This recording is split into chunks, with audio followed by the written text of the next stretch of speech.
Today is United Nations Day. It marks the entry into force of the UN Charter, built on the 3 pillars of peace, development, and human rights.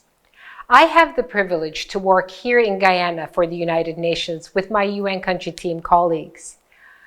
I want to remind you today that it is your actions, the actions of the people of countries that ultimately uphold the UN, the only truly global organization which belongs to all nations. First, peace. Peace is not just the absence of wars. It's the outcome of actions of countries using the timeless tools of diplomacy and dialogue underpinned by international law to prevent conflict.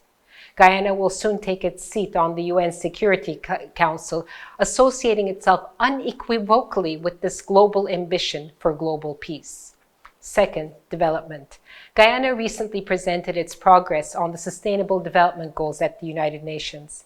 Guyana's authorities called on the world's wealthiest countries to live up to their financing promises, while committing Guyana to accelerating its own progress towards the SDGs.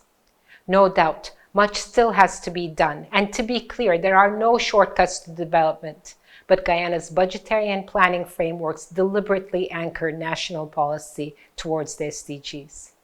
Finally, rights. The government and civil society of Guyana engage actively with the UN's fora and human rights mechanisms, increasingly through national systems, such as the National Mechanism for Reporting and Follow-up. These engagements, as in the case of all democratic societies, are complex, and working and through the UN's human rights bodies entails a process of sometimes frustrating examinations. But it is working.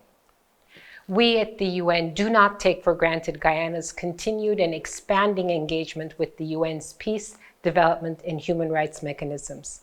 Our multilateral system depends precisely on this kind of engagement and action from all its member states, so that we can withstand the many assaults that the organization faces. Next year, the UN Secretary General will convene the Summit of the Future. This summit will be all about strengthening the multilateral system with the UN at its core, to reaffirm existing commitments, including to the SDGs and to the UN Charter, and to elicit new commitments for the organization to be fit for purpose to overcome the many challenges humanity faces. On this UN Day, I invite you, the people of Guyana, to sustain Guyana's contributions to peace, development, and human rights. Act now.